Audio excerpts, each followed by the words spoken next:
సంజయ అని ధర్మరాజు, నీ మాటలు చాలా చిత్రంగా ఉన్నాయి. యుద్ధానికి మేమే సిద్ధపడుతున్నామనే అభిప్రాయం నీకెందుకు కలిగిందో తెలియటం లేదు. అసలు నీ మనస్సులో ఈ యుద్ధ భీతి ఎందుకు ప్రవేశించింది? యుద్ధం చెయ్యకుండా మా పని నెరవేరుతుంది అంటే అంతకంటే కావలసింది లేదు.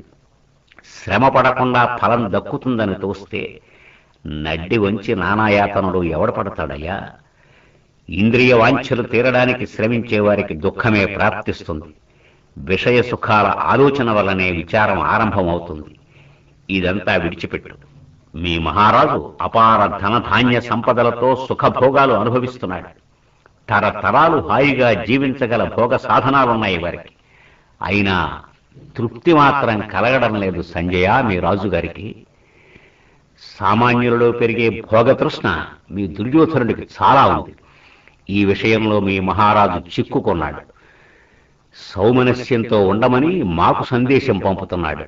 మండు వేసవిలో అరణ్య మధ్యంలో నిలబడి అది దావాగ్నిలో మండుతూ ఉంటే అక్కడ చల్లదనాన్ని కోరేవాడు ఎంత తెలివైనవాడో మీ మహారాజు అంత తెలివైనవాడు.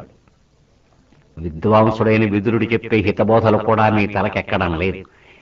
ఈర్ష్య, క్రోధం, పరుషభాషణం, మిత్రద్రోహం, అయోగ్యత, ఇన్ని అవగుణాలు మూర్తీభవించిన కొడుకును విడువలేక పురుషార్థాలకు నీళ్లు వదులుతున్నాడు మీ రాజుగారు. గాంధీవం ధరించి సంగ్రామ సమరంలో మా అర్జునుడు నిలబడినప్పుడు కానీ ఈ మమకారం వారికి విడిచిపెట్టదు. క్రోధోన్మత్తుడై ప్రచండ గదాదండం ధరించి భీమసేనుడు వీర విహారం చేస్తున్నప్పుడు కానీ మీ వారి ఆశలు గాలిలో కలిగవు. దుర్యోధనాదులు మాకు చేసిన అవమానాలు, కలిగించిన క్లేశాలు ఎవరెరగలరు? అయినా వారిని క్షమించాం, సోదరభావంతో చూస్తున్నాం. ఇప్పటికైనా మా రాజ్యం మాకిప్పించండి, ఇంద్రప్రస్థంలో ఉంటాం. అందుకు అంగీకరిస్తే వారికి మాకు సుఖము, శాంతి అనవిని సంజయుడు, ధర్మరాజా, లోకవిఖ్యాతుడమైన నువ్వు ధర్మ విరుద్ధ మార్గాన ఏనాడు నడవలేదు. జీవితం అశాశ్వతం, కానీ కీర్తి ఉన్నదే, అది శాశ్వతమైనది. మీరందరూ బ్రహ్మచర్య నియమంతో విద్యను నేర్చి సత్కర్మలు సాగించి కీర్తి సంపాదించుకున్నారు. శాశ్వతంగా స్వర్గలోక సుఖాలు పొందగలరు. సంగ్రామం వంటి పాపకర్మలు మీ వంటి వారు చెయ్యదగినవి కావు. రాజ్య లోభంతో ద్వేషభావం పెంచుకుని యుద్ధానికి దిగడం ఉచితం కాదు. సుఖంగా అరణ్యాలలో ఉండడం మంచిది. మీ బంధుమిత్ర యోధులతో విజృంభించి దుర్యోధనుని గర్వాన్ని అణగార్చవచ్చు. ఇదివరకే ఆ పని చేసి ఉండవలసింది. ఇంతవరకు వారి బలం పెరిగే అవకాశాలు కల్పించారు. వాతావరణం వారికి అనుకూలంగా ఉంది, కానీ మీకేమీ ప్రయోజనకరంగా లేదు. ధర్మనందన, మూర్ఖులు, పాపాత్ములు కూడా యుద్ధంలో విజయం పొందవచ్చు. ధర్మ సంపన్నులు దైవోపహతులై పరాజయాన్ని పొందవచ్చు. ఇది కూడా నువ్వు ఎరిగిన విషయమే. ఒకవేళ ఈ భూమండలమంతా స్వాధీనమైన మీరు జరామరణాలు లేకుండా శాశ్వతంగా పాలించగలరా? కాక ఏదో ప్రారంభం ఆవహించి మీకు యుద్ధవాంఛ కలిగింది.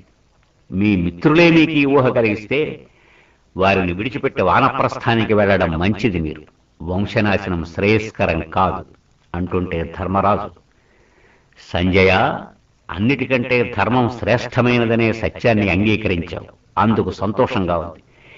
ఇప్పుడు నేను ధర్మం చేస్తున్నానా, అధర్మం చేస్తున్నానా అనేది బాగా ఆలోచించి నిర్ణయించాలి.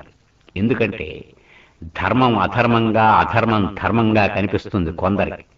విద్వాంసులైన వారే ధర్మ సూక్ష్మాన్ని గ్రహించడంలో తికమకలు పడుతూ ఉంటారు. పైగా ధర్మం కూడా అన్ని వేళలా ఒకే విధంగా ఉండదు, అందరికీ ఒకే రకంగా ఉండదు. ఆపద్ధర్మం ఉంది ఎరుగుదు కదా. జీవితం నడవడం కష్టమైనప్పుడు సత్కర్మకు లోపం రాకుండా ఏ పని చేసినా దోషం లేదు. కానీ నిరంతరం ఆపద్ధర్మాన్ని అనుసరించకూడదు. ధర్మ మార్గాన ఏది లభించినా దాన్ని స్వీకరించవచ్చు. ధర్మరక్షకుడు, నీతి కోవిదుడు, విప్రప్రియుడు అయిన వాసుదేవుడు ఇక్కడే ఉన్నాడు. సామ మార్గాన సంధికి నేను సిద్ధంగా ఉన్నానో, యుద్ధోన్మాదంతో ఉన్నానో ఆయన చెబుతాడు. ఆయన కనుసన్నలలో నడిచే సాత్యకి ప్రముఖులున్నారు. వారందరూ ఆయన మాట మీద నడిచి అభ్యుదయం పొందినవారు. యదువంశ భోగభాగ్యాలన్నీ ఆయన అనుగ్రహ ఫలాలు. వారు ఏ మార్గాన నడవమంటే ఆ మార్గాన నడుస్తాం. ఆయన కంటే మాకు ఆప్తుడు లేడు. ఆయన మాట మాకు శిరోధార్యం అన్నాడు ధర్మరాజు.